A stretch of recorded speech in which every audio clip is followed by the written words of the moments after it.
So yun guys, welcome back sa aking channel. So meron tayong bagong topic ngayon, meron tayong bagong pag-uusapan. At ito ay how to end a casual relationship with kindness and respect.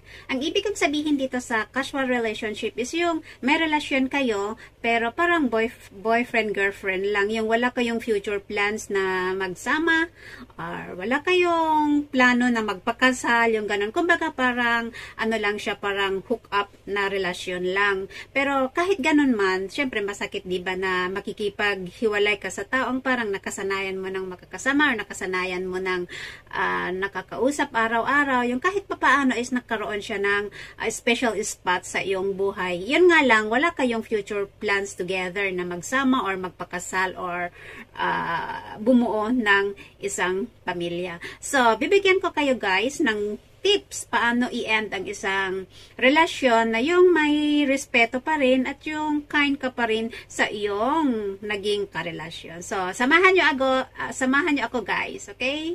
Ang aking tips number 1 kung paano paano i-end ang isang casual na relationship is ito. Kung halimbawa naramdaman mo na parang nagsasawa ka na sa relasyon ninyo or kung anumang meron kayo is yung bang don't put it off too long. Yung huwag mong patagalin masyado bago mo i-end kung ano mang meron kayong dalawa. Siyempre alam naman natin na masakit, 'di ba? Masakit makipaghiwalay pero wala nang point, wala nang silbi kung patatagalin mo pa ang iyong relasyon, 'di ba? Kung alam mo na nagsasawa ka na or yung wala ka nang nararamdaman na kahit katiting sa kanya. So huwag mong tatagalin kasi baka naman unfair doon sa nakarelasyon mo na minahal ka tapos ikaw naman is parang wala lang na So huwag mong patagalin kung ganyan ang relasyon ninyo. Yung wala, yung parang relasyon na boyfriend-girlfriend lang, yung parang nagpapalipas kayo ng oras. So, yun, kung halimbawa naramdaman mo na parang nagsawa ka na sa anumang namamagitan sa inyong dalawa is tapusin mo na kaagad. Huwag mo nang patagalin bago ka makipaghiwalay sa iyong karelasyon, hindi ba? And then number 2 ko, yung tip number 2 ko is yung pag makikipaghiwalay ka, mas maganda yung face to face. Kumbaga, do it face to face if possible. Unless na lang kung halimbawa naging kayo in a few weeks or nag-date kayo ng isa or dalawang date lang, yung relasyon ninyo is isang buwan lang, pwede sigurong makipaghiwalay or pwede mong tapusin ang iyong relasyon through text or calls. Pero i-advise ko sa inyo na kahit ganun pa man is mas maganda yung makikipaghiwalay ka ng face to face. At least mai-explain mo sa kanya kung ano yung reason, hindi ba? Kasi parang may pinapakita mo din ang iyo na may respeto ka pa rin sa kanya. So yan guys, paghiwalay ng face to face, huwag daanin sa text lang or calls, okay? Mas maganda talaga na face to face na makikipaghiwalay. And then kasi yung sa ganon is yung pag face to face kayo is may explain mo sa kanya, masabi mo sa kanya lahat-lahat yung mga reason mo. Okay? So dito tayo sa number 3 is, yan nga, face-to-face kayo. And then number 3 is, don't ghost them, diba? Meron talagang mga tao na nag-iisip kung paano ba sila makikipaghiwalay or hindi nila alam ano ang gagawin nila. So, siguro iniisip nila na yung parang hindi na lang sila magpaparamdam, yung para silang bigla silang bigla silang mag-fade. Yung bang kahit i-ignore nila yung tawag or phone calls, yung mga ganon. Pero para sa akin is pangit yung ganon. Kasi kahit naman pa paano is naging special din yung tao sa'yo. So, don't ghost them. Mas maganda yung mag-usap nga ng sabi ko na mag-usap ng face to face, hindi ba? Kasi yun nga talaga, minsan talaga is mahirap at saka hindi mo alam kung paano i-end ang isang relationship. Okay? So, siguro yung sa ganyan, yung hindi kan yung i-ignore mo lahat yung phone calls is para sa tingin mo, para sa'yo is yun yung easiest way. Hindi ba? Pero isipin mo na yung pag ginawa mo yun, napakasakit yun din sa isa, diba? Sa nakarelasyon mo, iisipin niya kung ano bang nagawa niyang mali or ano ba yung kasalanan niya sa'yo or kung ano-ano pa yung kanyang iisipin. So, parang hindi mo na rin siya nire-respeto, hindi ba? So, mas maganda talaga na mag-usap kayo ng face-to-face, hindi ba? So, yun nga, tulad ng ano ko is don't ghost them kasi pangit yung ganon, hindi ba? Pag makipaghiwalay ka is sabihin mo kung ano yung reason mo, hindi ba?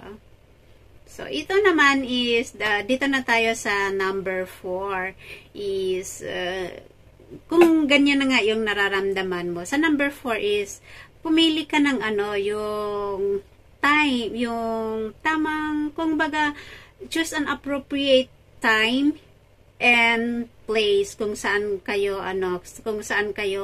mag-uusap. Huwag mo namang itaon na kung halimbawa bukas may exam siya or bukas meron siyang napaka-importanting appointment, halimbawa kung nagtatrabaho siya or meron siyang napakahalagang gagawin. Kumbaga itaon mo kung itaon mo na yung nakarelasyon mo is wala siyang importanteng gagawin the following day. Halimbawa, mas maganda siguro yung halimbawa yung weekend. At least, di ba, kinabukasan is wala siyang trabaho or wala siyang exam, lalo sa mga estudyante or sa mga kumukuha ng mga exam.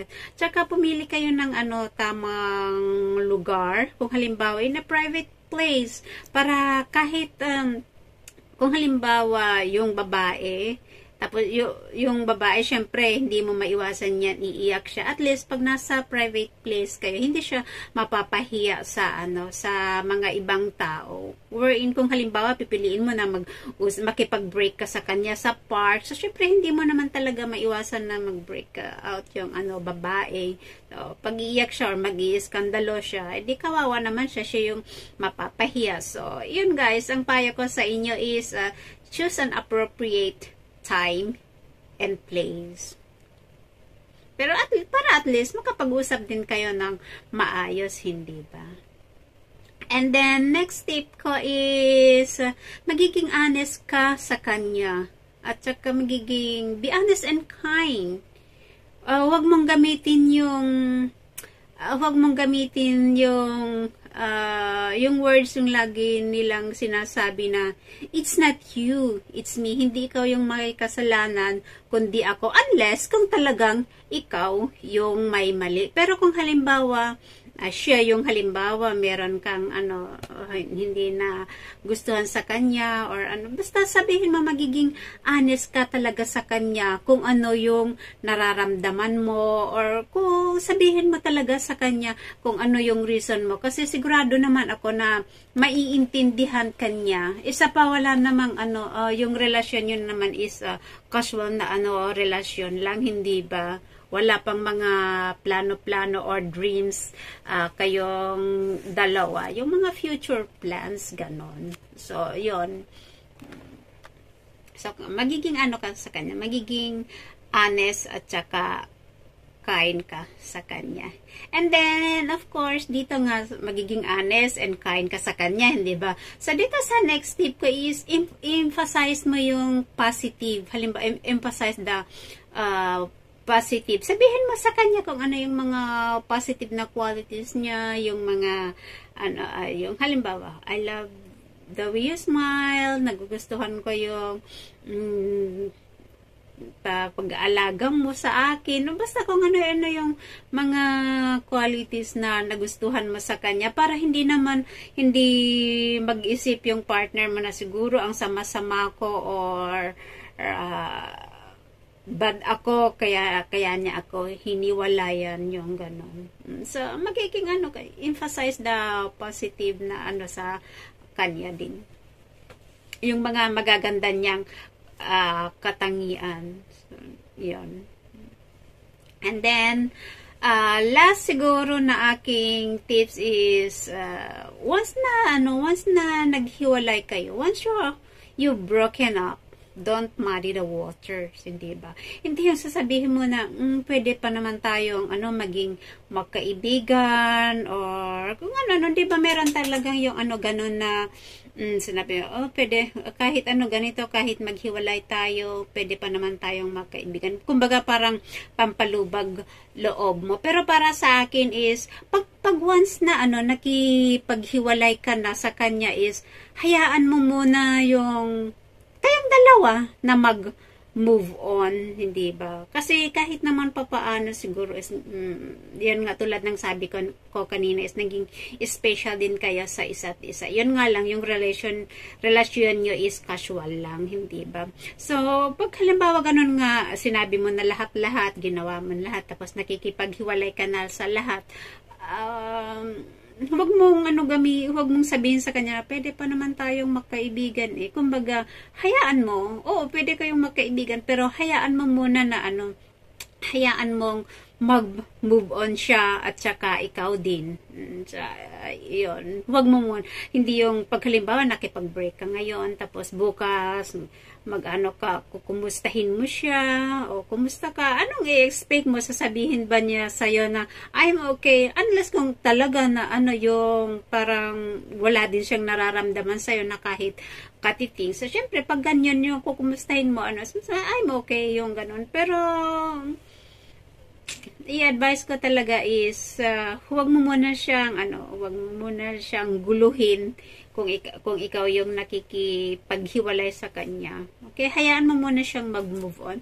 Tapos kung halimbawa ikaw naman yung ang gawin mo at saka sa hiniwalayan, huwag mo na, mas maganda siguro na i-block mo na lang siya sa Messenger or itapon mo na lang kung ano yung magandang memories ninyo para at least maka-move on ka kaagad-agad sa kanya. Tsaka isipin natin lagi na with every ending comes a new beginning, hindi ba? Tama ba? Kasi lahat ng nagtatapos, may panibago kang makikilala uli. At saka malay mo yung next na makilala mo is siya na yung the one na para sa'yo. Okay?